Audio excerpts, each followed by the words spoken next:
Puji dan syukur mari kita panjatkan kesudian teknologi, salawat dan salam Nabi kepada Nabi Muhammad Sallallahu Alaihi Wasallam. Jemaah-jemaah rahman yang dimuliakan Allah Taala, alhamdulillah tamu kita sudah ada di hadir jemaah rahman. Pak Ustaz, mohon maaf saya mau bacakan poin kita sebentar, boleh ya? Bisa. Tadi sudah dibaca, tapi boleh ya? Ada yang nggak kebaca juga nih. Ya, kita sudah tahu-tahu sama tahu bahwa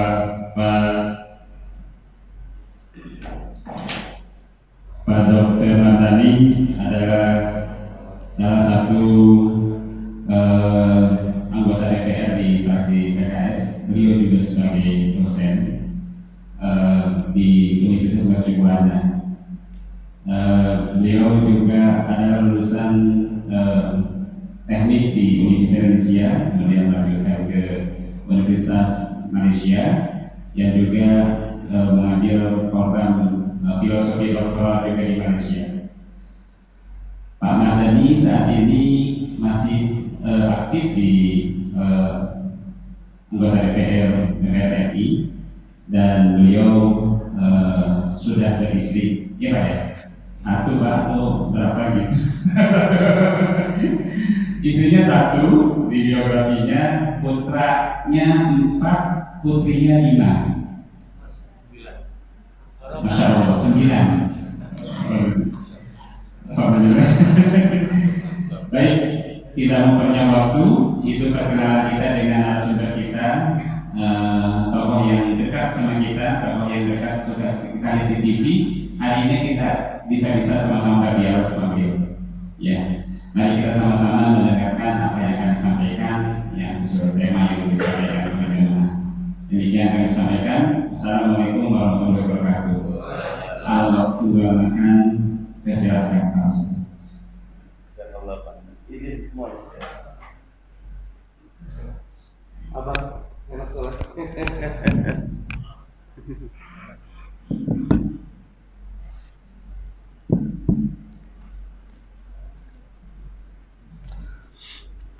Bismillah, alhamdulillah,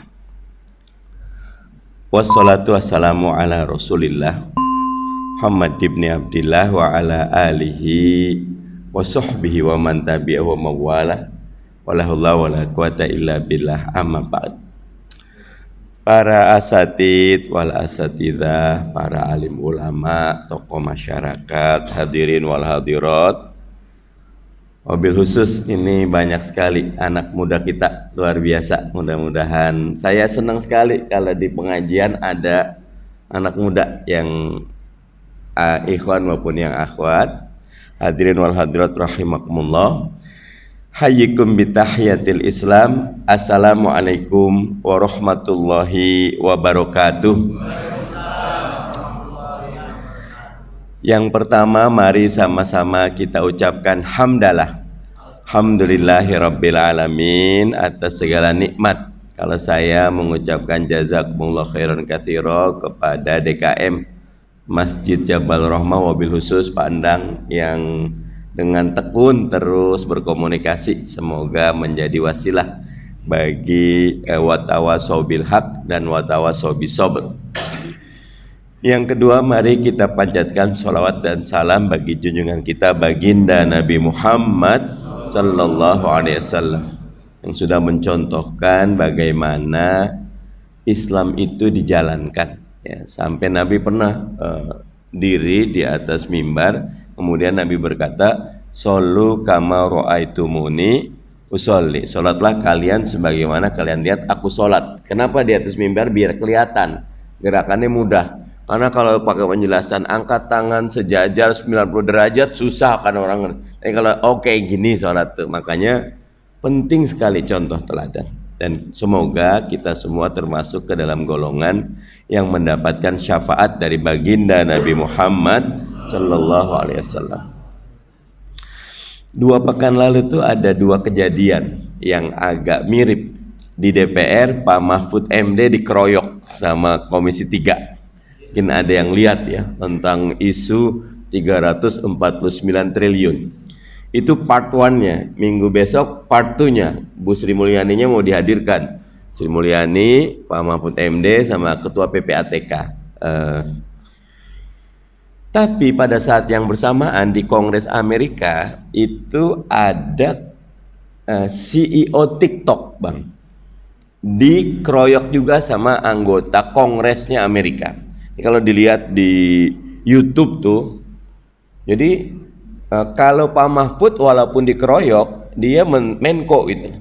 Kalau ini Kongres berkuasa yang dipanggil CEO TikTok, minta maaf, Oriental, wajahnya Cina lagi. Dan isinya itu adalah satu investigasi Kongres yang mengatakan premisnya kesimpulan awalnya TikTok itu adalah alat Partai Komunis Cina untuk menguasai Amerika.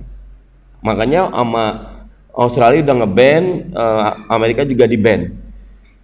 Jadi ditanya, baru jawab dikit langsung ditanya lagi, baru macam-macam tanya, pokoknya betul-betul dikeroyok yang CEO TikTok tuh.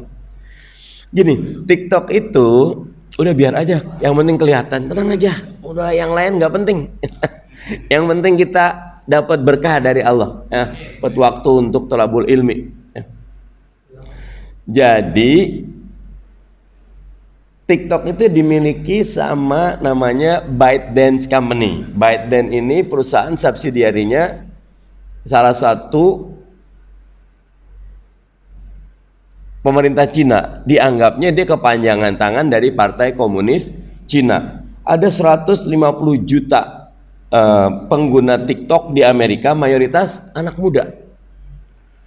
Jadi berarti data ini diambil sama Partai Komunis Cina. Jawab, tidak mungkin, mau jawab dikit, tiban lagi, pokoknya terus saja. Sampai jangan-jangan TikTok ini memang alat penyebaran propaganda Partai Komunis Cina. Tidak, kami jawabnya. Terus jawabnya itu Pak Xiu Chiu namanya kalau nggak salah. Itu dengan santun, sopan, sabar, datanya kuat, kemudian analisanya kuat gitu loh. Jadi sampai karena dia wajahnya sipit gitu lah. Jangan-jangan Anda juga agen Partai Komunis Cina. Jawabannya mengejutkan. Kata si CEO TikTok, "No, I'm Singaporean." Saya orang Singapura gitu loh. Rupanya, jadi sesudah diserang oleh Kongres itu, besoknya akun TikToknya Pak Xiu Chiu nih itu dibanjiri 100.000 follower dari Amerika. Karena rata-rata orang Amerika itu kan rasional. Walaupun Kongresnya sangat itu, orang Amerikanya kagum sama CEO TikToknya ini gitu loh. Karena jawabannya sabar, santun, sopan, datanya kuat terus ternyata ketahuan dia lulusan dari Harvard University. Nah, sedihnya Singapura itu penduduk cuma 5 juta. Tapi jumlah murid atau mahasiswa di Harvardnya lebih banyak dibanding jumlah orang Indonesia yang masuk ke Harvard University. Nanti kalau di compare lagi di MIT kah, di Stanford, di Yale, di Amerika itu ada Ivy League namanya, 10 universitas terbaik, mayoritasnya swasta gitu loh. Swasta itu Singapura jauh lebih banyak ketimbang Indonesia. Padahal jumlah penduduknya 5 juta. Pak Habibie bilang Singapura itu the red dot gitu loh, titik merah. Nah sekarang tuh menjawab Pak Habibie, Singapura itu anak mudanya bikin kacamata, lagi hype tuh kacamata, mereknya red dot itu.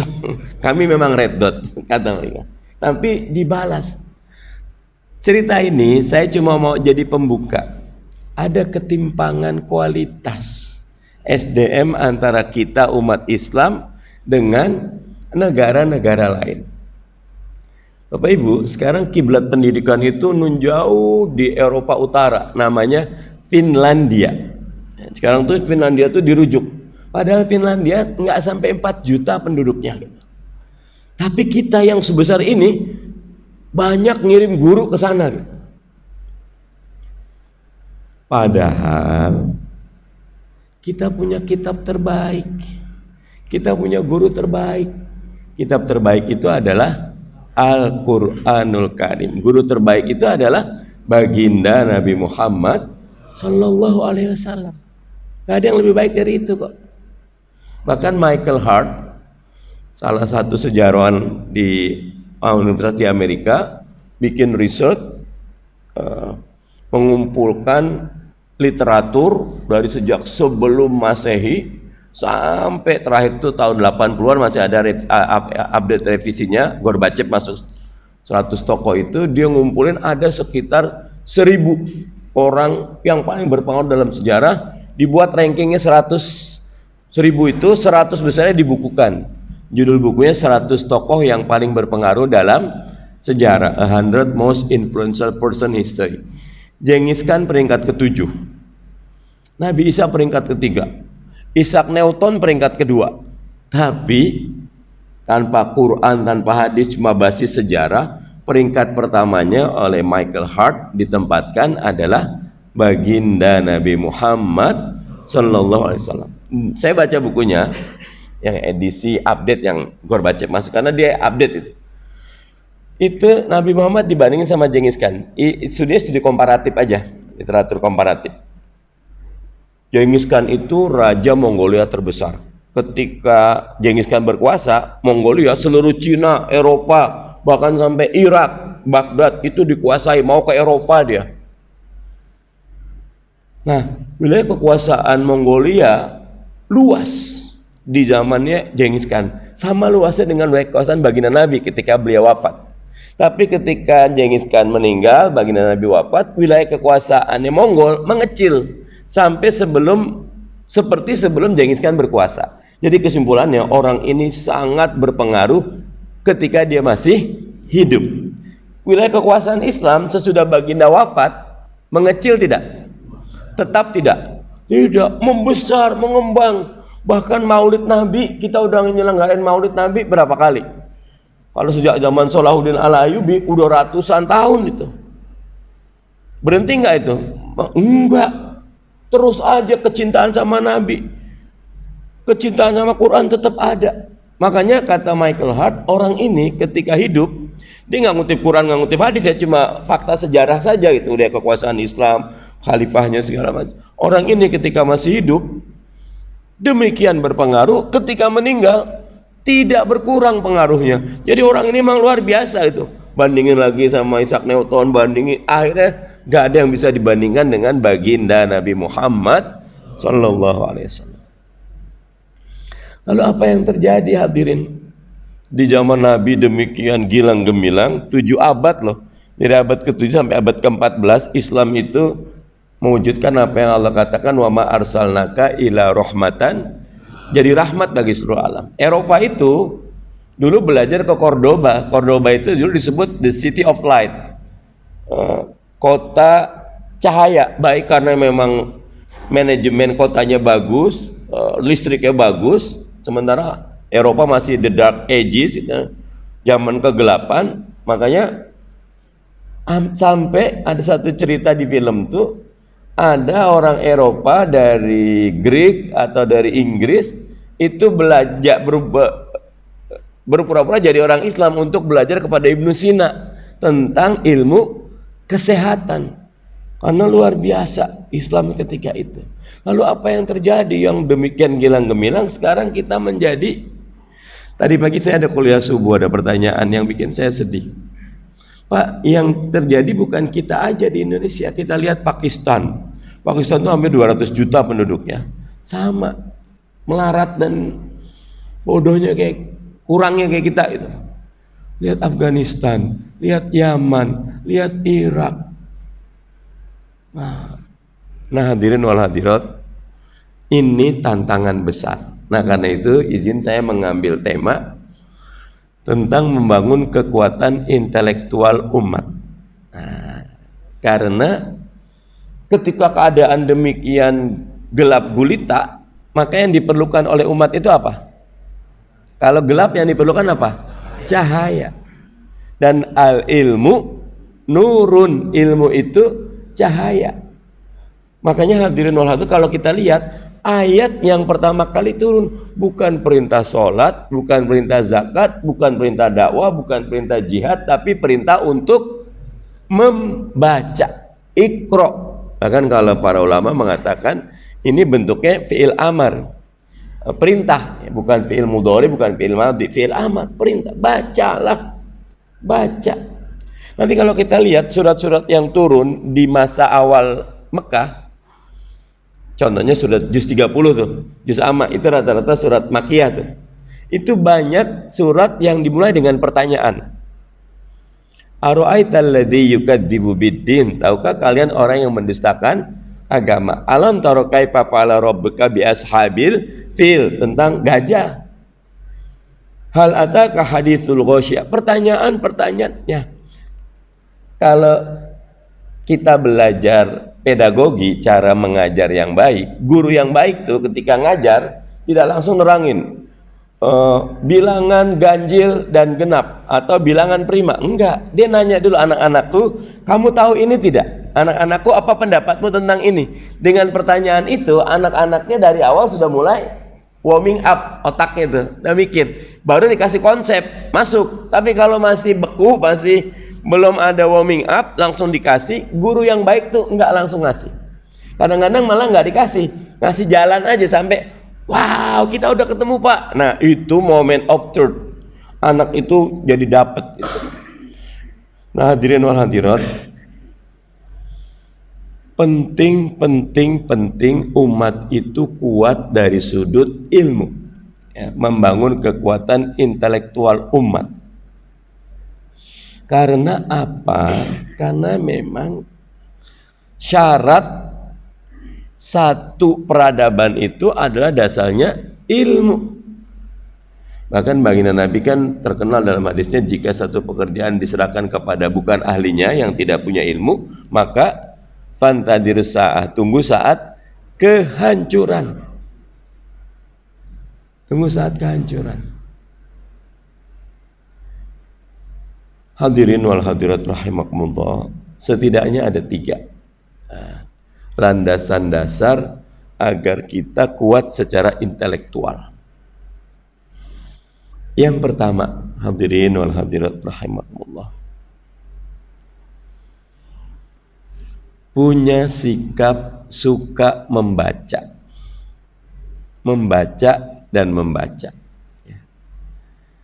Baginda Nabi memang ummi, tidak bisa baca tulis, tapi baginda Nabi diajar langsung oleh Allah melalui malaikat Jibril.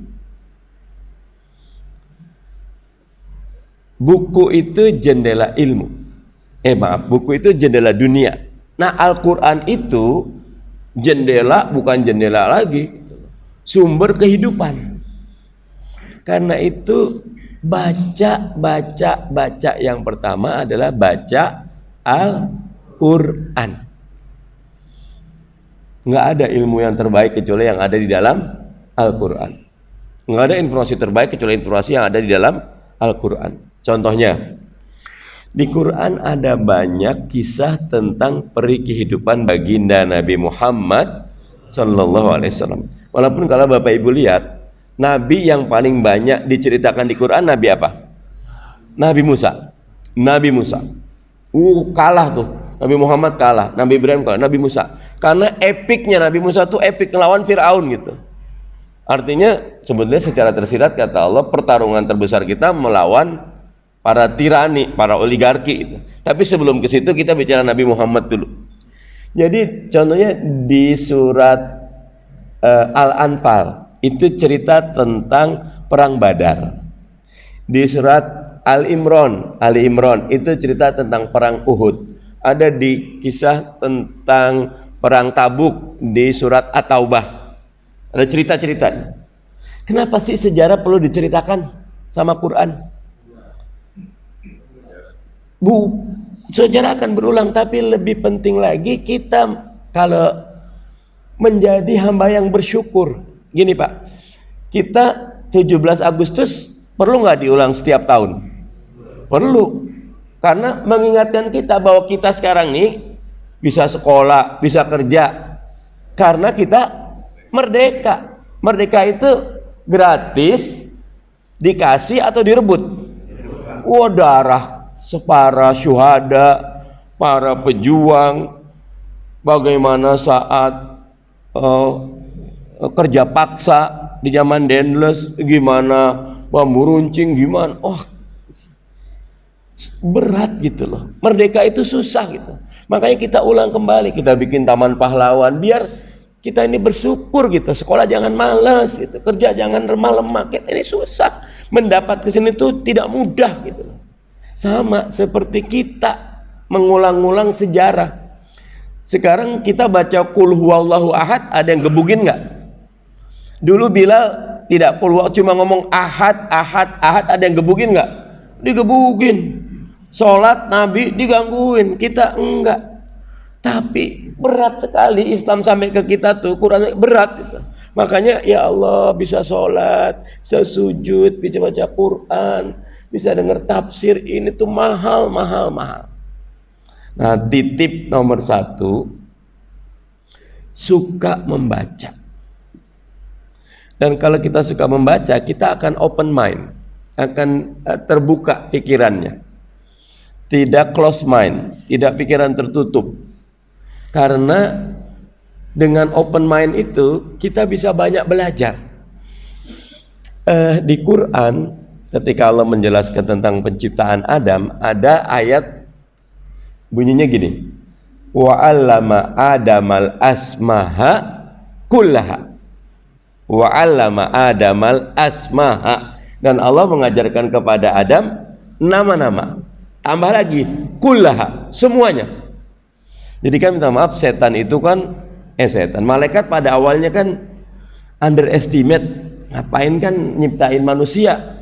Ataj'alu fiha may yufsidu fiha wa yasfikud dima'a. Ngapain sih merusak, pertumpahan, macam-macam lah kata malaikat. Nah, Allah ngajarin Adam, kemudian Allah nanya malaikat, kamu tahu nggak ini? Nggak tahu. Adam tahu semua. Jadi akhirnya disuruh belajar ke Adam. Nah, dari ayat ini wa'allama Adamal asmaha kullaha, Allah mengajarkan kepada Adam semua nama, itu turun sebuah rumus. Semua bahasa yang ada di dunia datangnya dari Allah Subhanahu wa taala. Semua bahasa. Karena semua kita nih turun dari Nabi Adam. Ilmu yang Nabi Adam dapat dari mana? Dari Allah. Nah, ketika semua bahasa datangnya dari Allah, berhak nggak kita melecehkan bahasa? Bahasa Cina jelek amat sih, bahasa Batak jelek amat sih, nggak boleh. Semua bahasa datangnya dari Allah. Semua bahasa, makanya ketika kita open mind, kita ngelihat, minta maaf, misal budaya Batak ada indahnya, budaya Cina ada indahnya, budaya Sunda, budaya Jawa, semua banyak keindahannya. Karena semua ilmu, semua bahasa datangnya dari, termasuk itu tuh ada film yang saya masih ingat, The God Must Be Crazy. Ngomong itu bahasa dia katanya. Jangan kita ketawain. Kalau kita boleh ketawa, tapi bahasa gini apa? Tidak, itu datangnya dari Allah gitu. Nah, dengan sifat open mind kayak gitu, kita akan menghargai setiap budaya. Dan dengan penghargaan ini, hati kita lapang, mau dakwahin mereka juga enak. Tapi kalau dia udah, kita nih mau didakwahin sama orang yang udah nganggap remeh kita, kira-kira gimana mau dakwah? Sikap kamu aja sudah tidak positif kepada saya gitu. Wah, buruk itu. Jangan. Bahkan satu ayat paling panjang di Quran, surat Al-Baqarah ayat 282, cerita tentang hutang. Jadi di ayat 282, nanti teman-teman lihat 282 tentang hutang, itu ada perintah, kata Nabi, kalau kamu, kata Quran, kalau kamu ada hutang piutang, maka perintah Allah, faktubuha. Apa faktubuha? Catat, tulis. Nah, para ulama mengatakan karena kita disuruh menulis, hukum bisa menulis wajib apa tidak? Wajib. Kalau kita tidak bisa menulis, bisa terjadi nggak utang piutang yang syar'i? Tidak terjadi, walaupun kewajiban ini nanti terbagi dua, ada fardu ain, ada fardu kifayah. Yang ini ulama mengatakan fardu kifayah, tapi lebih baik semuanya bisa. Bahkan ketika perang Badar, kan sahabat berhasil menang. Ya, di perang Badar menang, 300 lawan 900 menang. Banyak yang ditawan. Nabi bingung nih. Ini ditawan digimanain gitu kan? Baru pertama kali perang gitu kan. Ternyata sahabat Abu Bakar bagus sekali usulnya. Ya Rasulullah, kita tuh masih banyak yang buta huruf gitu loh. Sementara mereka itu kalangan elit, yang tertawan tuh elit Quraisy, orang kaya, pinter, bisa baca tulis. Jadikan saja mereka bisa bebas kalau bisa mengajarkan 100 orang dari kita bisa baca tulis, baru bebas gitu loh. Indah sekali kan gitu kan. Tanda betapa pengarus utamaan baca. Jadi kalau dilihat tuh baca, penting. Apalagi semua ilmu datangnya dari Allah Subhanahu wa taala. Makanya ketika lihat TV, lihat Netflix, katakan niatin, ya Allah saya pengen baca. Karena baca itu tidak harus yang sifatnya teks. Lihat Netflix tapi tentang, saya pernah lihat Netflix, narasinya itu, naratornya itu Barack Obama, cerita tentang our national park. National park itu apa ya, kebun raya kita gitu. Di Peru, di New Zealand, itu tuh alam udah mulai banyak problem, tapi sama Obama dinaikin lagi.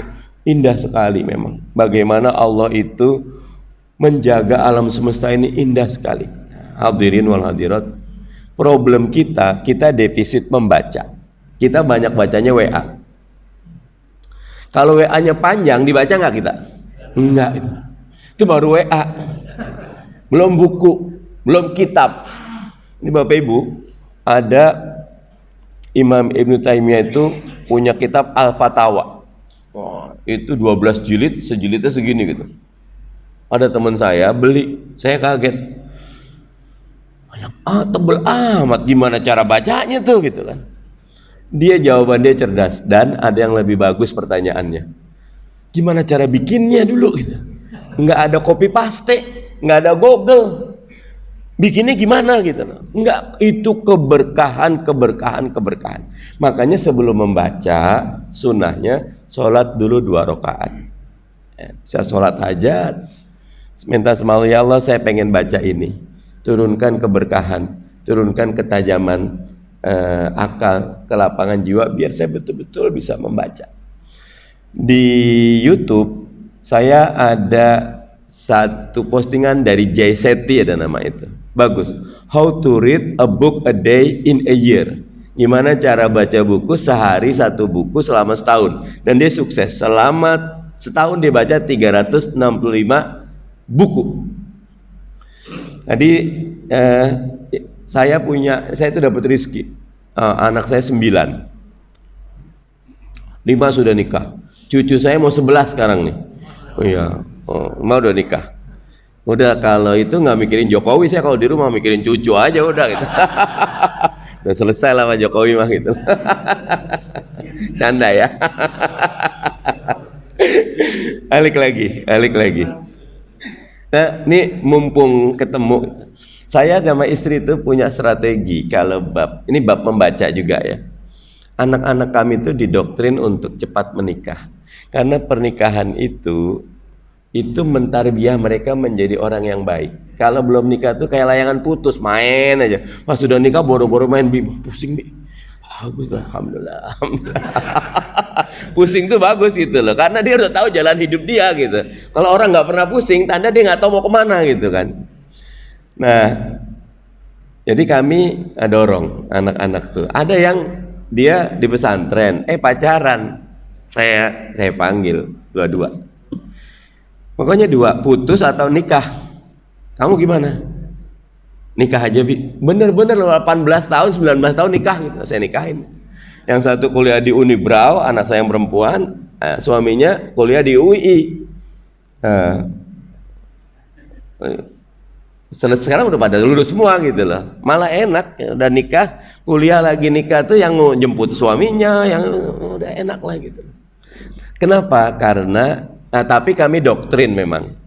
Ada anak yang lelaki saya tuh didoktrin agak gagal doktrinnya, pacaran. Acaranya sama orang Hindu, perempuannya orang Hindu. Aduh, istri saya udah bingung gimana ini. Jawabannya, aku kan mau mengislamkan, Mi. Waduh, gayanya kayak itu, Mi, pemain-pemain bola tuh, itulah, aduh. Akhirnya istri saya bikin sandiwara. Dia kuliahnya di Jogja. Pas pulang itu saya sakit.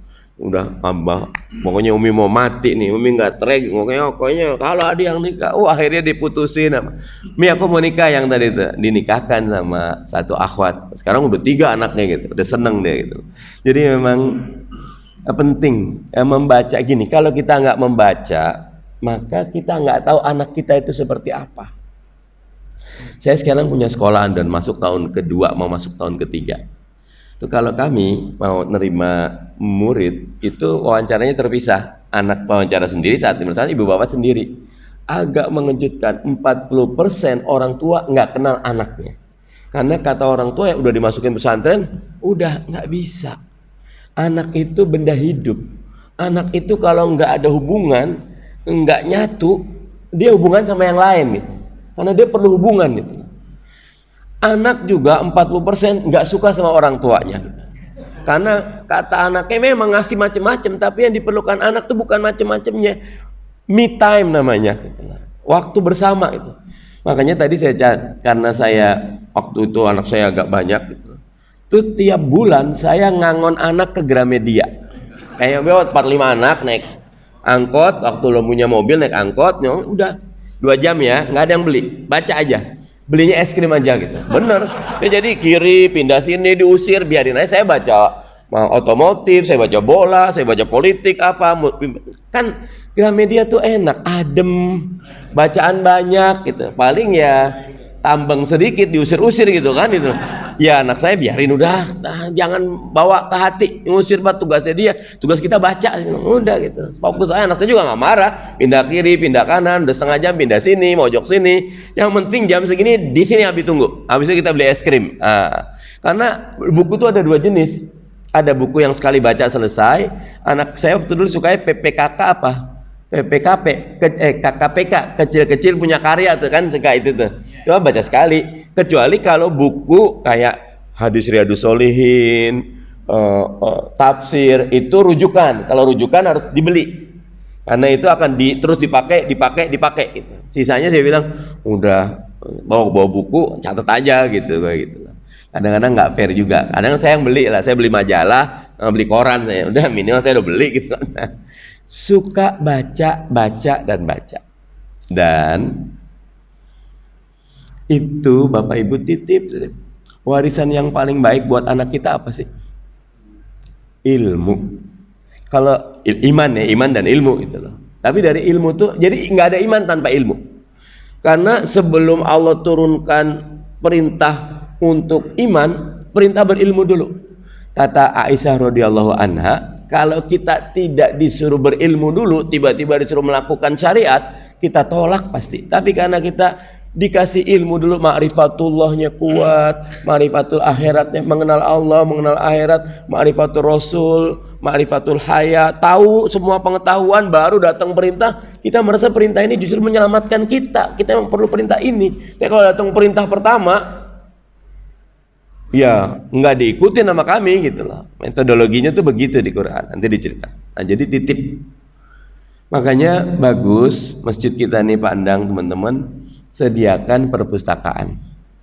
Kalau ada ulama mengatakan hendaklah setiap keluarga memiliki perpustakaan keluarga walaupun itu kecil. Nah, anak kita beli aja di sini sekecil, tapi jangan di dalam, di luar. Nanti hilang gimana? Udah kita belajar, kan ada warung kejujuran tuh, ada. Yuk kita semoga kita sama-sama menjaga. Itulah ini bab pinter-pinter nulis tuh bagus. Di YouTube itu ada cerita saat satu di barat sih memang ya, satu orang buta itu berdiri. Dia karena dia buta, kayak mengemis gitu, ditulis di situ, I am blind, help me.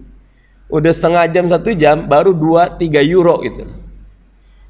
Terus ada orang yang baik, can I change the sentence? Saya mau ubah.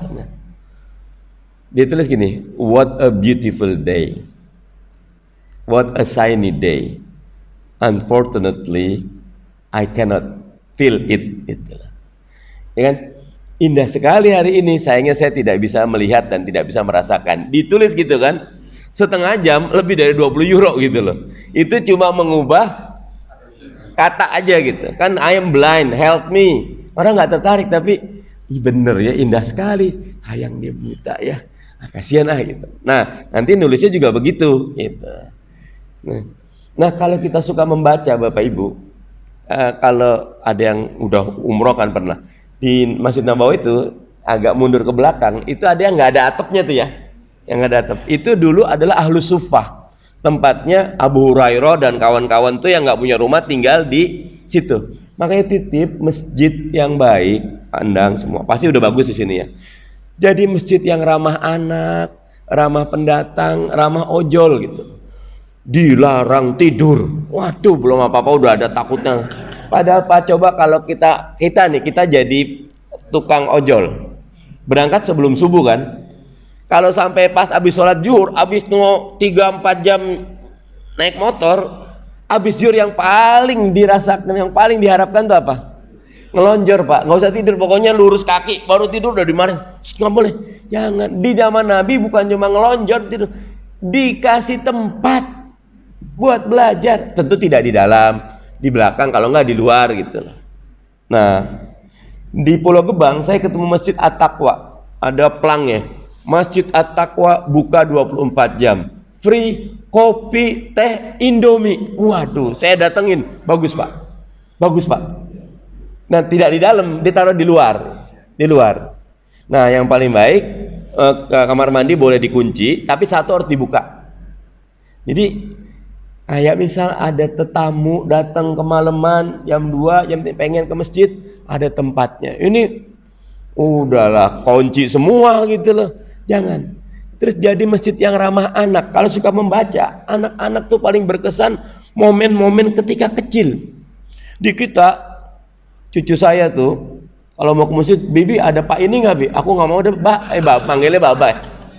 Baba ada Bapak ini nggak Pak? Aku nggak mau kalau ada itu. Aduh kasihan. Rumah kita tuh rata-rata RSS ya, rumah sangat strategis. Ya, kamar mandi dekat, dapur dekat, kamar tidur dekat, jalanan juga dekat gitu kan. Saking strategisnya kan. Namanya anak-anak itu sukanya main. Ketika ngeliat masjid yang gede, yang kepikir mereka apa? Lari gitu loh. Dimarahin, jangan gitu loh. Didampingin aja, ada petugas khusus, nanti dia sholatnya belakangan. Nggak kenapa, kayak kita di Masjid Nabawi, satpam kalau semua sholat berantakan nggak? Berantakan itu masjid di Masjidil Haram. Nggak kenapa, dia dapat pahalanya 2. Nunggu ngelihat orang sholat jamaah, dia pengen jamaah, dia sabar, dijagain biar rapi, tertib, habis itu dia baru sholat. Pahalanya banyak itu. Askar-askar itu gitu. Nah, balik lagi, itu tidak bisa kita buat keputusan yang tepat kecuali kita punya perbendaharaan pengetahuan. Dan perbendaharaan pengetahuan itu kalau kita nomor 1 apa? Suka membaca.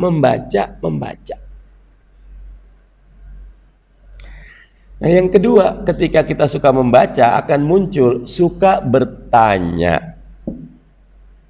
Kalau di sekolah kami tuh, saya bilang, our first duty is to learning, untuk belajar, tugas pertama kita. And the first step of learning is asking. Langkah pertama belajar itu dengan bertanya. Bapak Ibu, kalau kita punya, saya sekarang cucu ya, anak-anak kita umur 0, katakanlah 2-5 tahun, banyak nanya nggak? Apa aja ditanya gitu. Sayangnya kita nggak menjawab pertanyaan dengan baik gitu. Jadi anak kita tuh 2-5 banyak nanya, SD nanya dikit, SMP 1, 2, SMA nggak ada yang nanya gitu. Harusnya makin ke atas makin sering pertanyaan gitu loh. Nanti Bapak Ibu di Quran lihat surat Al-Baqarah ayat 260. Itu sebuah momen betapa pertanyaan-pertanyaan adalah alat untuk menuju iman. Di surat Al-Baqarah ayat 260 ini Allah Subhanahu wa taala menceritakan kisah Nabi Ibrahim, dan Nabi Ibrahim itu bertanya sesuatu yang tabu sebetulnya, tapi Allah bolehkan. Kata Nabi Ibrahim, "Ya Rabbi, kaifa tuhyil mauta?" Ya Robku, bagaimana cara engkau menghidupkan yang mati? Wah, itu kan pertanyaan eksistensial. Sampai Allah menjawab, afalam tu'min, apa enggak beriman kamu Ibrahim nanya begini? Tapi Nabi Ibrahim menjawab lagi, berani gitu. Bala walakil yatma'inna qalbi. Tidak, Allah berarti hati saya jadi tenang. Oke, ketika saya tenang, kata Allah, ambil 4 ekor burung, cincang-cincang, satukan, taruh di 4 bukit, panggil. Kayak seolah mengajarkan metode ilmiah. Ini loh bisanya Allah. Hadirin, kita boleh. Kenapa ya umat Islam kayak gini? Kenapa masjid kita belum rame? Kenapa ya iktikaf kita belum? Kenapa? Pertanyaan itu membuat kita berpikir, mencari jawaban. Asal jangan jadi orang Bani Israel yang nanyanya tuh kan disuruh menyembelih sapi. Betina apa? Jantan. Betina. Warnanya apa? Gitu. Muda apa tua? Itu mah ngeyel namanya gitu loh. Itu pertanyaan yang bukan lihat ma'inna qalbi untuk ngeyel gitu. Nah, kita bisa lihat pertanyaan ngeyel sama pertanyaan. Udah kalau yang ngeyel nyun sewu, waktu saya nggak ada jawab ini, cari sendiri aja gitu. Kalau yang ngeyel. Tapi kalau tanya yang benar, nah, tapi kita nggak boleh juga suuzon. Nabi Musa juga nggak seujun, ditanya, tanya jawab terus aja. Belakangan Quran merekamnya, jadi ketahuan karakter pertanyaannya. Nabi Musanya sih jawab terus gitu. Titip nomor 2, kalau kita mau untuk kuat secara intelektual, budayakan berani bertanya. Dan budayakan juga menjawab saya tidak tahu gitu loh. Jangan Mr. Everything to know, tahu semuanya, ya nggak juga. Kalau yang nggak tahu, maaf saya belum tahu, nanti saya cari jawabannya. Hadirin, hadirat, dengan kita bertanya itu nanti kita akan punya namanya pohon pengetahuan yang utuh. Salah satu orang yang banyak menggunakan pertanyaan dan di masa sekarang nih, bagus hasilnya, namanya Elon Musk. Salah satu orang terkaya, Elon Musk. Jadi dia tuh kalau mulai sesuatu bertanya dulu. Misal tentang mobil listrik, Bapak Ibu, pioner mobil listrik tuh namanya Tesla, punyanya Elon Musk. Padahal sudah ada di Amerika General Motor and Chrysler, ada Toyota, ada Honda, Mitsubishi, tapi semua kelibas sama Tesla. Udah bagus, mahal, laku lagi kan itu.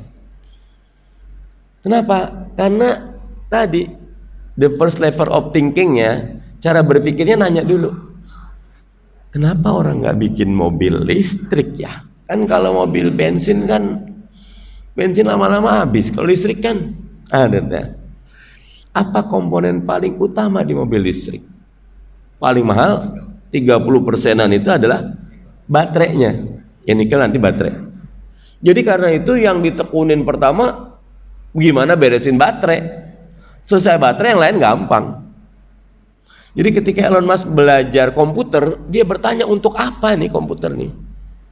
Oh, untuk memudahkan orang. Cara paling memudahkan itu yang kita untung apa? Jual beli. Dia bikin PayPal. Dia belajar energi, dia bikin Tesla. Dia belajar luang angkasa, dia bikin SpaceX. Sekarang tuh NASA kalau mau mengorbitkan satelit, ordernya ke siapa? Ke SpaceX punyanya Elon Musk gitu. Kemarin Elon Musk di 2020-2021 pajaknya tuh 11 billion dollar, 11 miliar dolar, bukan juta ya, miliar dolar, equal to 500,000 American citizen. Jadi satu orang Elon Musk pajaknya setara dengan 500.000 orang Amerika. Kalau 500.000 orang Amerika dikumpulin, sama baru pajak sama seorang Elon Musk. Kenapa? Karena berani bertanya. Dia pertama kali tuh nanya dulu. Kenapa? Dengan pertanyaan itu dia bisa, ini namanya pohon pengetahuan. Dia tahu akarnya mana, batangnya mana, rantingnya mana, daunnya mana. Jadi dia bisa the whole picture-nya tahu. Kalau kita, semua yang kita pelajari ranting semua gitu. Karena kita tidak nyari belak. Ini sesudah ini buku apa yang harus saya baca? Apa nih landasan saya? Kenapa begini? Kenapa begitu? Mozaiknya, puzzle-nya nggak kita bikin gitu loh. Nah karena itu nomor satu apa tadi bang? Kewajiban kita suka membaca. Nomor dua, suka bertanya. Suka bertanya. Dan kalau ketemu anak suka bertanya, cucu jangan marah, udah diem gitu. Di Google nih, saya di kalau Google tuh saya suka ngeliatnya TEDx gitu loh, TEDx gitu, karena itu banyak ilmunya gitu loh. Ada dua yang mau saya sampaikan nih. Satu tentang teknologi mRNA gitu loh, messaging RNA gitu, DNA. Jadi gini, kan kasus COVID-19 kemarin itu kita dapat dua jenis vaksin. Ada vaksin yang saya Sinovac. Itu adalah memang itu virusnya dilemahkan, dimasukkan ke kita. Nah, vaksinasi itu kan menumbuhkan imunitas. Jadi tubuh, obat itu, semua penyakit itu ada obatnya. Di mana obatnya? Kalau udah si set up di diri kita, tinggal ketemu aja gitu respon imunitas kita. Nah vaksinasi itu dikasih, kan datang. Kalau virus aslinya dia pinter, kalau ini yang bodoh gitu, yang dam gitu, yang udah jadi, tapi kan DNA-nya sama kayak gini, lawannya begini gitu. Tapi ada virus jenis kedua buatan Pfizer sama Moderna. Itu bukan virus, itu mah zat khusus yang membawa kode virus. Nah, teknologi message kan pesannya. Itu kenapa ada vaksin Bapak Ibu waktu kita kena virus wabah flu Spanyol. Itu kan pandemi juga. Sebelumnya ada the Black Death, wabah kematian hitam. Itu sampai ratusan tahun nggak ketahuan penyebabnya apa. Tapi COVID-19 ini 2 pekan sesudah COVID sudah ketahuan penyebabnya virus apa nama virus itu? Iya, corona. Karena ada itunya ya, ada. 2 tahun sesudah itu udah ketemu vaksinnya gitu. Kemajuan kita luar biasa. Nah, dengan teknologi mRNA, kalau kita udah tahu kanker itu anatomi DNA kayak apa, tinggal kita coding, masukin sini. Kalau nanti tubuh kita bisa menyembuhkan kanker sendiri. Itu teknologi mRNA gitu. Nah, tapi yang kedua, saya cerita yang TEDx. Di TEDx ini yang menarik, nih ibu-ibu nih, tapi kita juga bapak juga. Karena Amerika bentuknya negara serikat kan, federal. Ada di negara bagian Georgia, Atlanta, itu ada kepala dinas kesehatannya cerita kerjasama sama Harvard Medical University. Dia bikin, ternyata begini Bapak Ibu, ini eksperimen. Bayi umur 3 bulan sampai 3 tahun diajak ngomong terus, itu otaknya tumbuh dan berkembang. Dia bikin ini long term eksperimen bagi 3 kelas. Kelas pekerja, kelas ibu rumah tangga atau yang uneducated, kelas pekerja sama kelas profesional. Kelas pekerja rata-rata sehari anaknya cuma diajak ngomong 100 kata. Karena kalau ngomong dikit ngomong. Yang kelas pekerja itu 300 kata, yang kelas profesional 600 kata sehari anak bayi itu diajak ngomong. Ternyata kalau anak bayi itu diajak ngomong, responnya au au au, itu otaknya tumbuh berkembang.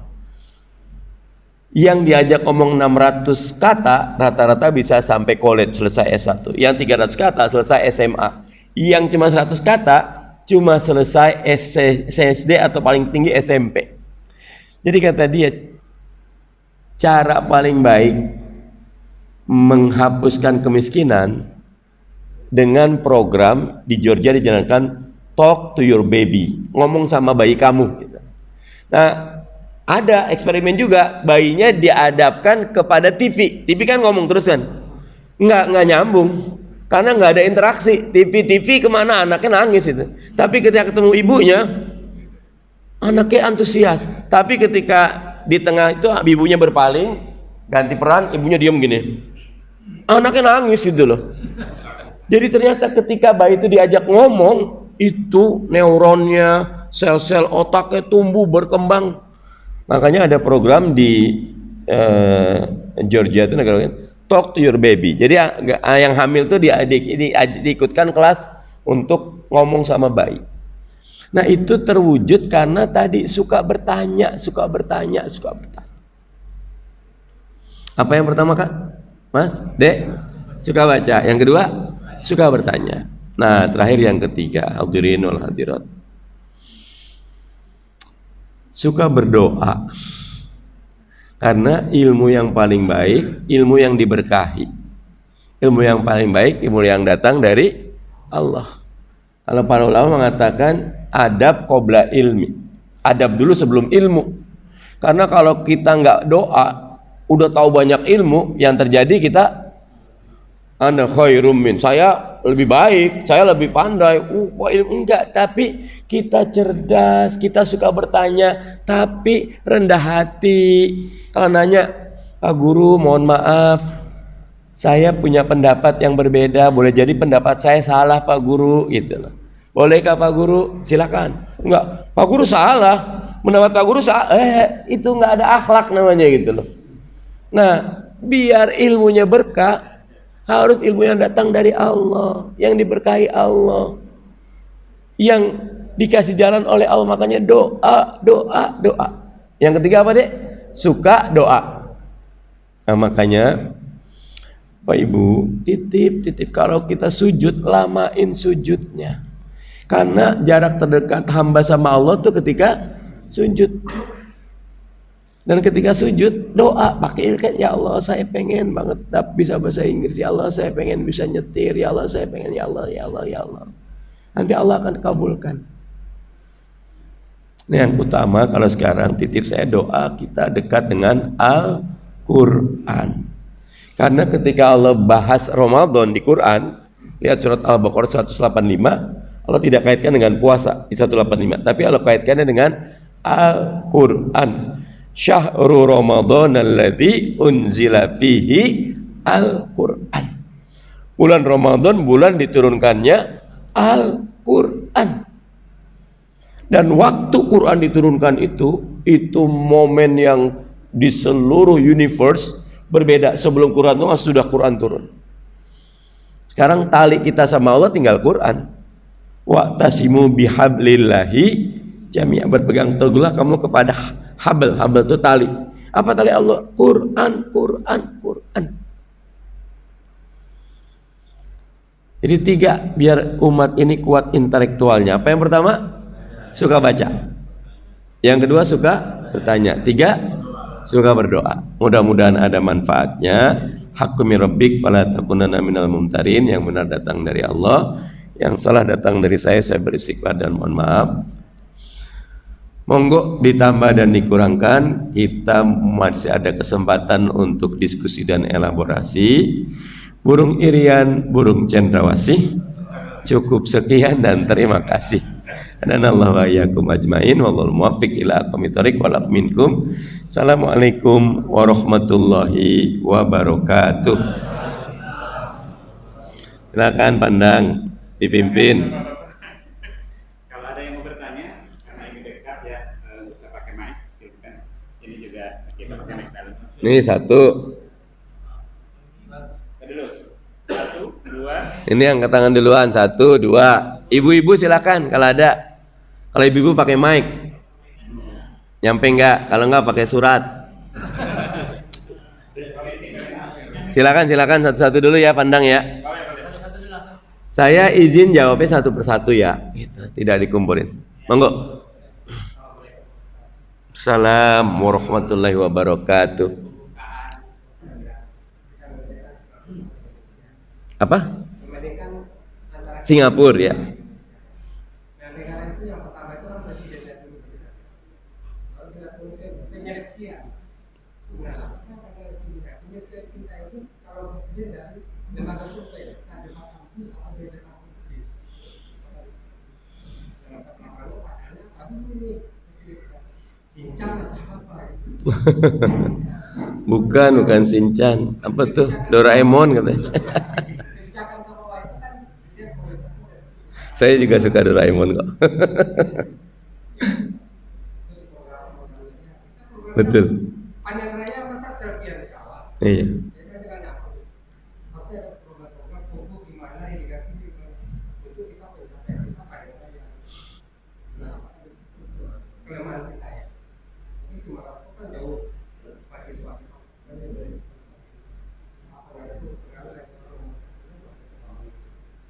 Ya. Itu kan jadi serius presiden. DPR-nya saya lihat kan ada tes. Saya aja kerja tesnya berat. Ada program Iya. target-target kita berat. Gagal dipecat. Iya. Dan DPR pakai gitu.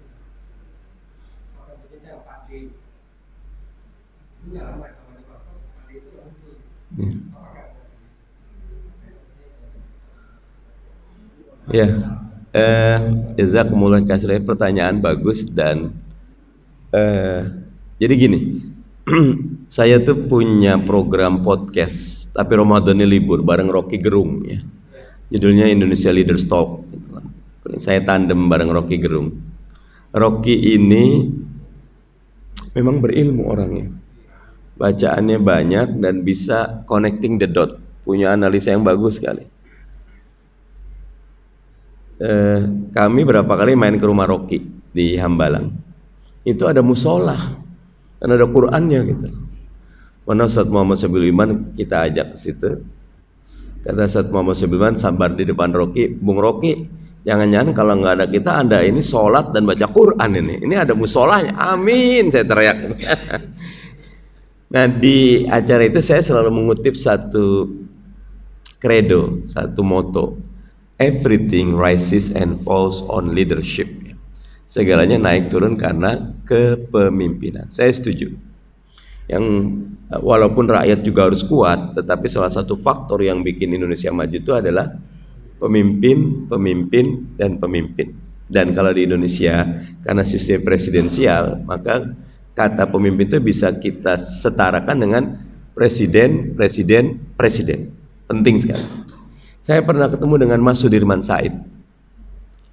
Bagus sekali. Mas Sudirman bilang gini, Mas Mardani, sebenarnya beresin Indonesia itu gampang, dapat presiden yang berkualitas dan baik hati. Benar juga ya Mas.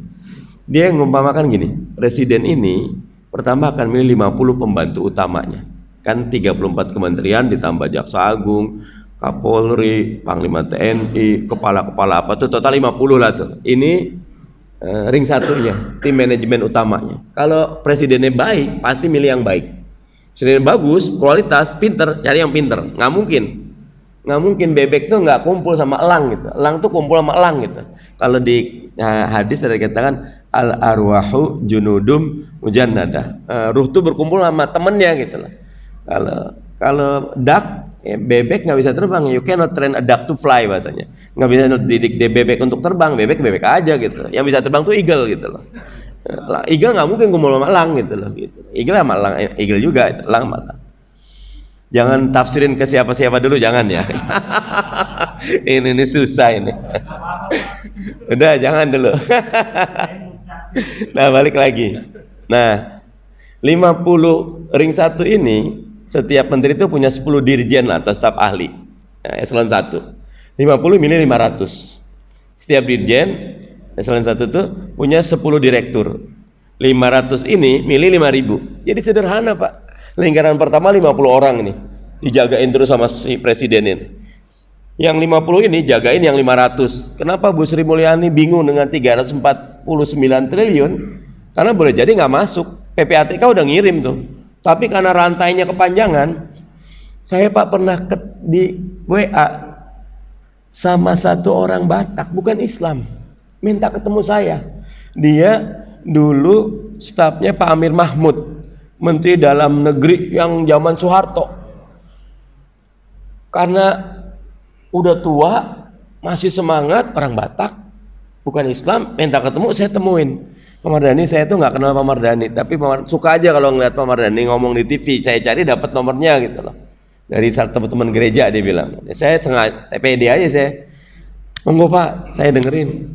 Pak, saya ini zaman Pak Amir Mahmud salah satu desainer reformasi birokrasi. Di kita itu Pak, problem besar birokrasi kita tuh rantainya kepanjangan. Dari presiden itu ke rapat kabinet satu, rapat kabinet nanti sesnet, seskap, rapat dengan para menteri dengan para sekjen nanti dengan para kepala daerah, kepala dengan sekdanya dengan kepala dinasnya. Jadi sampai dari presiden sampai ke rakyat itu ada 27 rantainya. Sementara Google atau Apple, Steve Jobs itu loh. Dari Steve Jobs langsung ke manajer regional. Kalau di Indonesia di Singapura. Udah itu langsung manajer country, cuma 3 aja. Steve Jobs, regional, country manager. Mau ngapainnya selesai. Kita pernah ikut pramuka kan, yang kita baris 10. Ini Ibu Budi beli bubur ayam, pakai ini sampai ke depan Ibu Budi ayam gitu kan. Itu baru rantai 10 gitu. Ini rantainya 27 gitu kan. Pak Baliat kata orang Sunda mah gitu loh. Otonomi daerah kita juga berantakan. Nah, yang kayak gini tuh nggak kepikir kalau presidennya tidak punya ilmu memang. Ilmu satu hal, tapi integritas hal lain. Saya punya beberapa teman yang dia kepala daerah. Dia bilang, dan first day in the office is a testing day. Dia bilang. Hari pertama di kantor jadi kepala daerah itu waktu ujian. Sampai kantor buka laci uang $10.000. Kalau diem nih, hari ini kita diem, orang-orang aman bisa kita pegang gitu. Tapi kalau kita ambil uangnya, kita banting, kumpulin semua, nih siapa bre? Pecat kamu semua ya. Susah, rupanya susah gitu. Hari pertama tuh baiknya bagus Pak, tapi baiknya satu hal, lama kelamaan yang tim godaannya kuat. Nggak kuat godain kita kuat, istri kita kena. Istri enggak, anak kita kena gitu kan. Semuanya kena. Kalau sekarang kan lucu nih. Jangan posting hidup mewah. Oh, berarti hidup mewah boleh, yang penting jangan diposting. Itu kan ngaco kita itu. Ya nggak boleh memang gitu loh. Nah, jadi itulah. Makanya saya di beberapa kalau ditampil, kalau kita tidak tahu akar masalah, maka kita akan menyelesaikan fenomena terus. Misal rumahnya bocor, kena sofa, alih-alih benerin bocornya, kita dorong sofanya. Enggak kok, nggak basah kok. Ya nggak basah, nggak cerdas, ininya bocor tetap. Tapi nggak kalau gini kan kelihatan gampang itu. Tapi kalau presiden, tumpukan mana yang lebih didahulukan itu. Nah, Mas Anies Rashid Baswedan, saya nggak kampanye, saya cuma mau cerita, saya baca koran. Nanti lihat koran, koran ini koran Kompas lagi. Lihat rubrik opini halaman 5. Kecil aja. Rubriknya kecil. Meluruskan jalan menegakkan keadilan. Waduh. Indah sekali. Dan nanti lihat. Nanti saya kirim ke Pak Endang juga boleh ya, Pak Endang nanti sebarin ke teman-teman. Itu cuma 1/4 halaman, tapi itu kayak manifesto. Jadi Mas Anies cerita pertama begini, ini suka baca ya.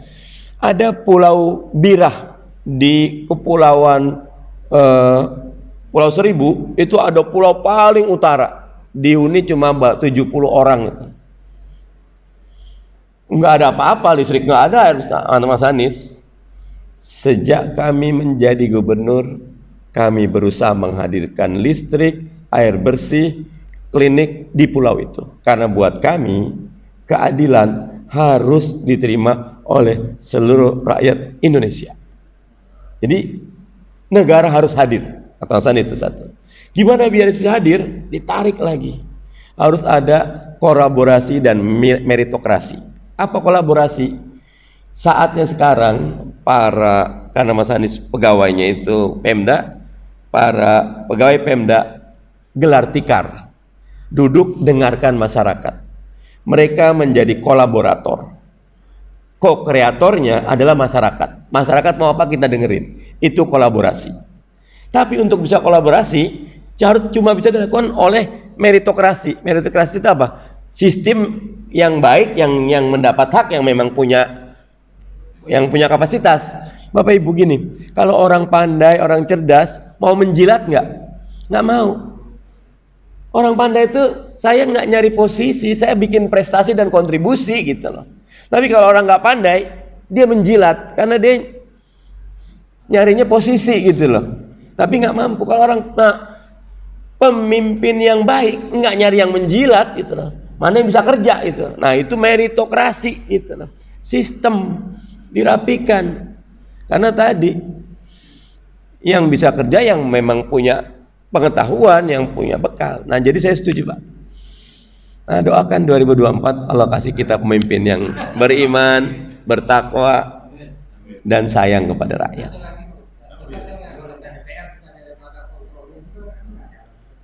Ya kalau DPR berantakan Pak. Ya udah ada orang baik udah bagus lagi. Karena tadi demokrasi kita ini salah. Demokrasi basisnya popularitas, bukan kapasitas dan integritas. Isi tas nanti ujungnya gitu lah. Nah tapi itu bab lain lah, kita bahas nanti. Nah, karena gini, saya nggak terlalu tertarik DPR itu kuasanya kecil kok, tergantung presiden. Kalau presiden ngeraturnya rapi, DPR-nya rapi juga itu, gitu. Gampang. Kita revisi. Iya, presidennya dulu yang bagus itu ya.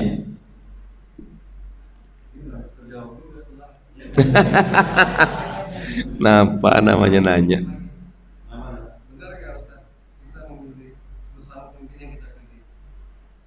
Benar tidak? Kita akan bersama pemimpin yang kita pilih.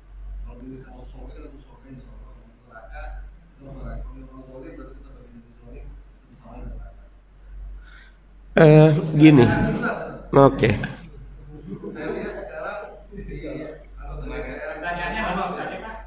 Iya, ini justru pertanyaan itu. Jadi kenapa banyak anggota DPR kecuali PKS yang mau berjuangkan rakyat, kecuali PKS yang berjuangkan rakyat? Karena mereka begitu zolimnya kepada rakyat sendiri. Apakah mereka karena tidak punya jauh dari agama, atau memang mereka tidak mau belajar, tidak bertanya karena bodoh atau karena apa? Karena memang sesuai dengan tadi Al-Quran itu berdasarkan sesuatu pada yang bukan ahlinya, karena memang bukan ahlinya. Kasih. Lagi-lagi bab anggota DPR, biar saya janji jawab satu-satu. Anggota DPR ini begini. Di negara-negara lain sistem demokrasi itu sangat lokal. Di Polandia seluruh rektor universitas negeri itu otomatis menjadi anggota DPR. Karena yang punya pasukan berilmu itu rektor. Karena tapi di sini berantakan, rektornya mayoritas sahamnya itu dipegang oleh menteri gitu loh. Walaupun satu universitas udah sepakat rektor A, tapi kalau diajukan ke menteri, menteri pengen rektor B, yang jadi rektor B, mestinya nggak boleh. Rektor universitas itu tempat di mana pertanyaan-pertanyaan radikal, eksperimen-eksperimen yang itu dibiarkan tumbuh berkembang. Karena ada kalimat gini, you cannot find a new land with an old map. Anda tidak dapat menemukan pulau baru dengan peta yang lama. You have to expand your map, your horizon. Bikin peta baru dulu. Yang bikin peta baru tuh ilmuwan. Ilmuwan tuh yang paling tahu. Nah, karena itu betul-betul universitas itu harusnya tidak boleh ada intervensi politik. Orang-orang yang punya kapasitas keilmuan, integritas dan profesional dibolehkan. Nah, kalau DPR lagi-lagi sekarang nih, kalau di kabupaten kota yang jadi anggota DPR itu istri bupati, anak bupati, mantu bupati gitu. Ada orang pinter banyak Pak, tapi masyarakat nggak milih karena masyarakat nanti NPWP nomor piro wani piro gitu lah. Nah, ya jadi jangan nyalain gini, pemimpin itu lahir dari rahim masyarakatnya. Makanya saya tuh nggak nyalain atasnya. Pokoknya sekarang kita perbaiki kita dulu gitu loh. Karena masyarakat juga punya saham, tapi nyalain masyarakat ya salah. Elit juga pakai. Nah, ayam sama telur. Caranya gimana? Kata Nabi, ibda binafsika. Mulai dari diri sendiri. Kita bikin perusahaan di sini. Kita bolehkan anak-anak muda punya ide dan kreativitas, tanya. Ibu-ibu punya ide apa, boleh terus, bagus. Dari situ Allah kan tadi yang ketiga apa yang ketiga? Doa. Yang ngubah semua itu siapa? Yang mudahkan Allah, yang lembutkan Allah, yang ngasih jalan keluar Allah. Ada Allah, jangan takut. Ini kadang-kadang kita tuh bacanya macam aduh Indonesia suram, enggak, saya mah banyak main sama cucu sih jadinya cerah ceria gitu loh. Gini, kita tuh tidak ditanya yang di luar kemampuan kita. Yang penting mastata'tum, udah kerja keras, abis itu ya Allah, ini mampunya kami. Memang kami lemah, kami kurang, tapi memang Engkau Maha Kuasa, la haula wala quwata. Jadi tenang kita itu loh. Karena kalau saya punya guru orang Betawi, saya orang Betawi juga, Ustaz Rahmat Abdullah. Rahmat Abdullah tuh kalau ketemu orang yang nyurung-nyurung itu, ente ini kurang main katanya gitu. Banyak main makanya gitu lah. Jangan mentok di satu. Maksud main tuh gini, kalau kita satu aja. Saya kalau politik aja puyeng saya.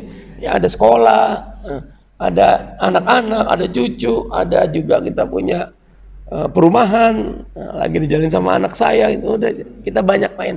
Jadi yang penting tugas kita itu melakukan yang terbaik. Sisanya tawakal Allah. Enggak akan ditanya kita selama kita sudah melakukan yang terbaik. Karena kalau kebanyakan puyengnya nggak ngapa-ngapain kita gitu loh. Ya Allah, nyala. Jangan. Ntar kita bahas lagi DPR. Ibu-ibu silakan. Ini pertanyaan terakhir Bapak-bapak, karena Pak Ustaz mau ada keperluan lagi. Tapi belah kiri kanan belum ada yang mau nanya di kanan? Oke, berarti ibu-ibu satu sama kanan satu. Jadi ada 2 pertanyaan lagi ya. Ibu-ibu ada?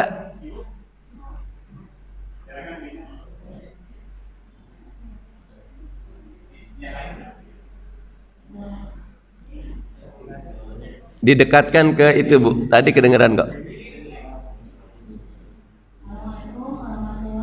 Waalaikumsalam warahmatullahi wabarakatuh.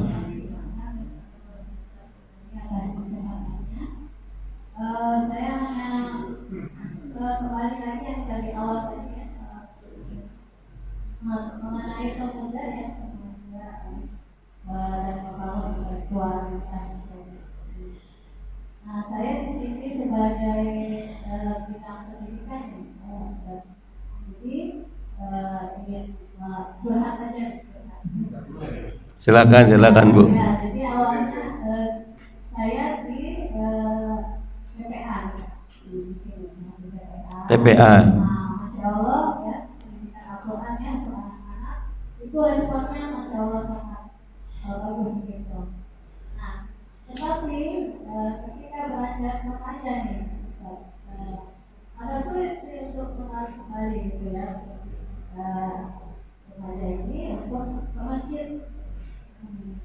Jadi bagaimana ya saran dari Ustaz ini untuk agar para remaja ini bisa seperti semangatnya TPA gitu, untuk mempelajari Al-Quran tidak hanya dari segi membacanya saja, tapi juga mengkajinya. Kalau saya dari sini bisa justru tokoh-tokoh ibunya nih yang semangat gitu ya remaja, tapi memang ada nih yang di sini ada beberapa Masya Allah gitu ya yang hadir juga di sini.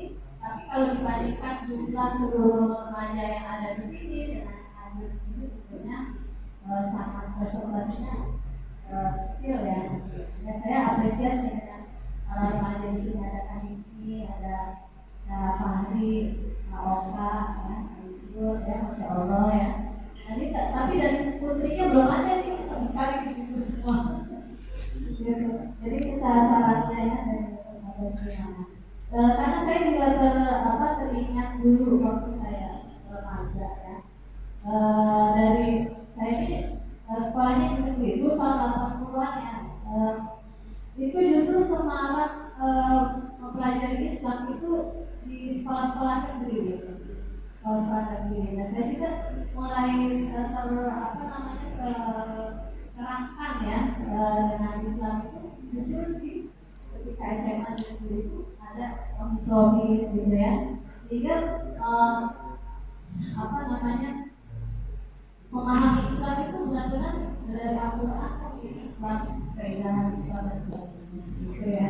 Nah, jadi poinnya bagaimana membekali ya anak-anak remaja sekarang ini supaya bisa lebih dekat lagi dengan Al-Quran dan lebih selain Al-Quran ilmu yang keduniaan jadi sejalan gitu. Saja. Wassalamualaikum warahmatullahi wabarakatuh. Salam, jazakillah khairan katsira, bagus sekali Bu. Gini Bapak Ibu, ini tadi makanya Mas Anies tuh visinya bagus. Cerita tentang Pulau Birah itu nanti sama gini Bu. Kenapa anak remaja? Jadi gini, remaja kita tuh kurang tempat untuk main yang positifnya. Lapangan contohnya. Bu, kalau anak kecil dikumpulin sini masih bisa lari, kalau anak gede kumpulin sini mentok semua gitu. Belanda itu satu desa punya 3 lapangan. Wajib itu. Satu kelurahan itu. Dan satu lapangan itu dibagi 3. Ada U7 itu 5 sampai 9 tahun, ada U12 itu 10 sampai 15. Ada U17. Bentuk lapangannya juga beda gitu loh. Jadi anak-anak tuh nyalurkan fisiknya ada tempatnya. Sekarang karena nggak ada penyaluran namanya. Salah satu sistem pendidikan yang banyak saya kagumi itu Gontor. Di Gontor tuh setiap anak tuh punya tanggung jawab, walaupun belakangan karena ada catat kebanyakan jadi manajemen itu. Mana ada cerita sedikit, tapi inti manajemennya bagus. Anak-anak terus diberi kepercayaan untuk melaksanakan tugasnya. Makanya titip buat bapak-bapak, ibu-ibu, kalau kita udah punya anak SMP, jangan ngasih uang jajan harian. Usahakan ngasih uang jajan pekanan atau bulanan. Jadi anak-anak manajemen sendiri gitu loh. Nah, nanti dia bisa, itu bagian latihan kepemimpinan juga itu. Nah, jadi Bu, ada kaitannya sama lapangan, jumlah lapangan. Ada kaitannya dengan masjid kita punya divisi anak muda. Kerjanya apa? Anak muda ini 3 aja, pokoknya naik gunung, itu loh. Jalan-jalan, artinya memang remaja masjid Jabal Rohmah mengadakan tur ke Bali. Tapi sepanjang perjalanan gimana latihan sholat malam, gimana latihan sholat jamaah qashar, gimana doanya. Wah, itu kan pendidikan juga itu kan. Harusnya 300.000 disubsidi 150.000 gitu. Karena nggak bisa anak-anak tuh disuruh duduk, dia nggak, anak-anak tuh learning by activity gitu loh, by doing gitu loh. Nah, cara kita mendidik anak-anak seperti anak kecil nggak bisa. Satu, lapangan Bu. Nah, yang kedua usul saya, berikan anggaran memang. Anggaran. Makanya di dana masjid itu fakir miskin bagus, tapi anak muda wajib itu. Saya pernah diundang ke Masjid Kampung Gelam di Singapura. Singapura perlu kita pelajari. Dulu ada 73 masjid. Sekarang tinggal 37 masjid. Tapi hati-hati, karena kita suka bertanya, jangan langsung negatif.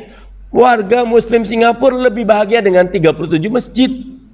Karena apa? Masjidnya nih di merger gitu loh. Tadi masjid kecil-kecil, sekarang masjidnya di jalan besar semua. Parkirnya gede, dia punya lahannya dibikinin tempat perkantoran. Jadi rata-rata masjid tuh kaya di Singapura tuh. Makanya jamaah umroh Singapura, jamaah travel Singapura yang muslim di luar negeri sangat dikenal karena powerful, tangan di atas. Jadi ketimbang kita masjid Hidup segan mati pun tak mau, masjid-masjid kampungan kayak gitu kan itu. WC-nya nggak jelas apa itu. Kalau di sana standar masjid itu di Majelis Agama Islam Singapura duitnya banyak. Punya tanah banyak, tanahnya dibikin bangunan perkantoran, dibikin mall, wah duitnya banyak. Jadi beasiswa ke universitas terbaik juga bisa. Nah, di kita masjid nyari duitnya pakai tromol di jalanan gitu kan, sian.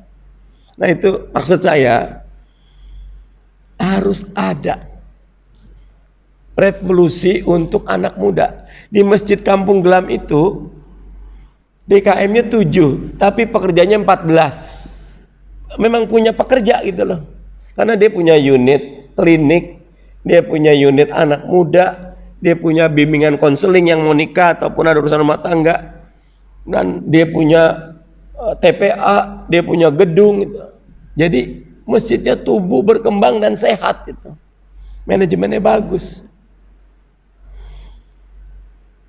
Jadi Bu, usul saya, lihat Jabal Rahmah ada alokasi khusus buat anak muda enggak?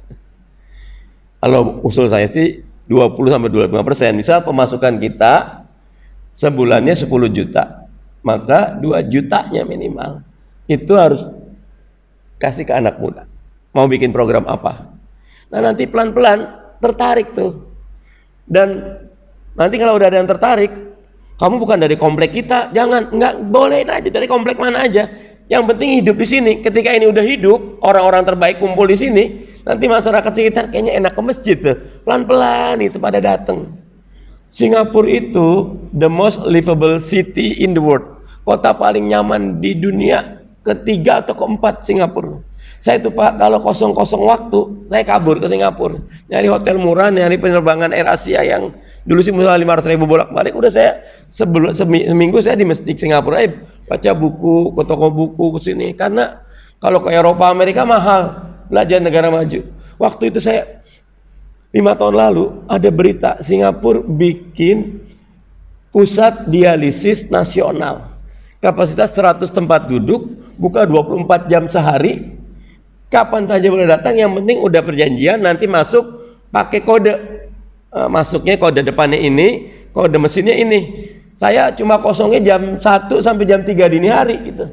Udah saya jam 1, setengah 1 nyampe, masuk, jam 1 saya udah pasang sendiri, otomatis. Wah indahnya gitu. Manajemennya rapi Pak, bagus Pak. Muslimnya juga tumbuh berkembang gitu loh. Oh gitu akan lihat. Nah jadi makanya titip 2024 pilih pemimpin yang baik ya. Itu pesan sponsor umum. Silakan Pak.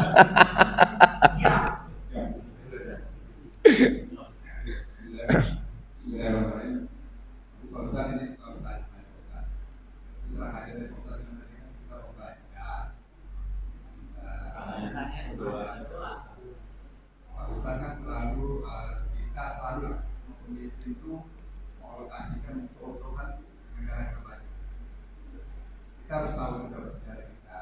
Negara Indonesia dijajah oleh Belanda, Jepang, itu kita 0, 0, itu bawah 0.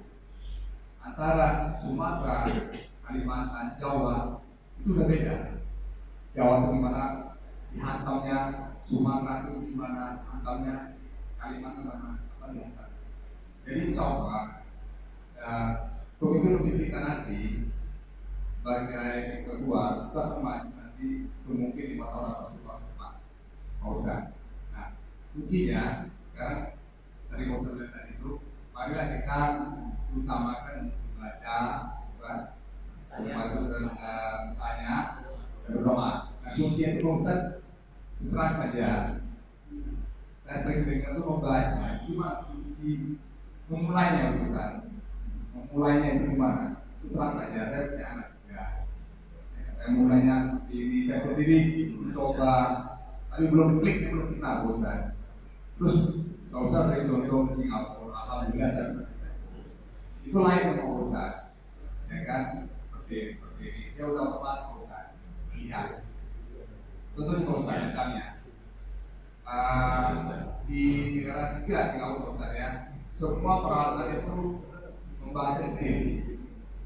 negara kita kan hobi kita kurang Ustaz, maunya summary itu Pak. Jadi mohon sedikit Pak Ustaz masukan bagaimana mengklikkan Pak Ustaz supaya kita itu membaca, memang kuncinya negara maju itu dibaca. Itu ya Ustaz. Assalamualaikum warahmatullahi wabarakatuh. Salam, bagus sekali, bagus sekali. Tapi begini, Perpustakaan Nasional DKI juga bagus sekali. Kami punya anak sekolah kami tuh kemarin jalan ke sana gitu, dan nyaman. Berapa lantai Wan? 4 ya. Oh ya bagus dah, enak gitu loh. Nah jadi gini, gimana cara membaca? Kalau di negara maju tuh ada pelajaran reading skill memang, cara membaca. Nah kami juga di sekolah kami diajarin tuh cara baca gimana sih yang baik gitu loh. Bikin catatan kecil, bikin ringkasan, menyampaikan, ada klub baca juga gitu. Nah bagus nih, Pandang Masjid Al-Jabar kita punya pelatihan reading skill gitu loh. Dan nanti ada klub membaca gitu loh. Nah nanti pelan-pelan tuh ya, akan tumbuh. Jadi jangan pengen buru-buru memang. Singapura jadi bagus tuh nggak ujuk-ujuk, dia jelek juga gitu loh, berantakan juga gitu loh dulu-dulu. Nah untuk bab ini saya agak suka sama Mas Menteri Pendidikan Mas Nadiem tuh punya banyak inovasi yang bagus. Tapi memang karena Indonesia jumlah pelajar Indonesia tuh 50 juta, banyak dari TK sampai kuliah itu tuh S3 50 juta, kita satu negara sendiri, Malaysia cuma 30 juta, jadi memang kita tuh besar. Dan kalau kita lihat, para pejuang kita, Haji Agus Salim, bisa 7 bahasa, otodidak, waduh pinternya gitu. Rum Royen, anggota Masyumi itu, wow. Jadi kalau ngelihat yang dulu-dulu, Bung Hatta, Bung Karno, waduh pinter-pinter semua gitu. Nah sekarang kita mulai baik tapi yang jumlah kita banyak. Jadi perubahannya itu perlahan. Nah kalau usul saya kayak hadis Nabi, ibda binafsika, mulai dari diri sendiri. Mulai dari diri sendiri. Nah diri dan keluarga itu dulu. Diri, keluarga, masjid. Nah, tadi berapa kali saya masjid. Kalau 3 ini udah baik, pelan-pelan nanti akan menular kebaikan kepada yang lain. Saya mau lebih lama, tapi saya jam 4 ada janji di Pasar Rebo, jam 5 ada janji di Maghrib, ada janji juga, tapi sekitar Jakarta Timur, karena dapil saya Jakarta Timur, jadi ada titik-titik yang harus saya datangin di Jakarta Timur. Mudah-mudahan ada manfaatnya. Mohon maaf kurang lebihnya, lain waktu bisa berjumpa lagi. Terima kasih. Assalamualaikum warahmatullahi wabarakatuh. Waalaikumsalam warahmatullahi wabarakatuh. Terima kasih Pak Dr. Mardhani Alisera, Master Engineering, yang telah hadir di kita, banyak menginspirasi kita semuanya. Kalau saya tidak berani memberi kesimpulan, Ustaz, cuman tadi ada 3 poin. 1, membaca, 2, bertanya, 3, berdoa. Mudah-mudahan kita akan memberikan intelektual umat dari Masjid Jabar Rahmah dengan kebiasaan tadi. Amin, amin. Amin ya Allah ya Rabbal Alamin.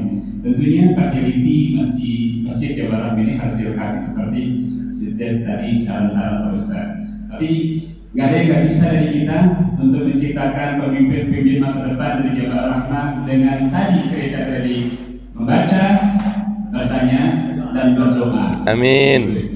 Demikian sama-sama kita tutup dengan doa kafaratul masjid. Subhanakallahumma bihamdik, asyhadu an la ilaha illa anta, astaghfiruka wa atubu ilaik. Assalamualaikum warahmatullahi wabarakatuh. Boleh mau foto bersama sebentar Ustaz? Foto ayo, foto rame-rame. Boleh ya.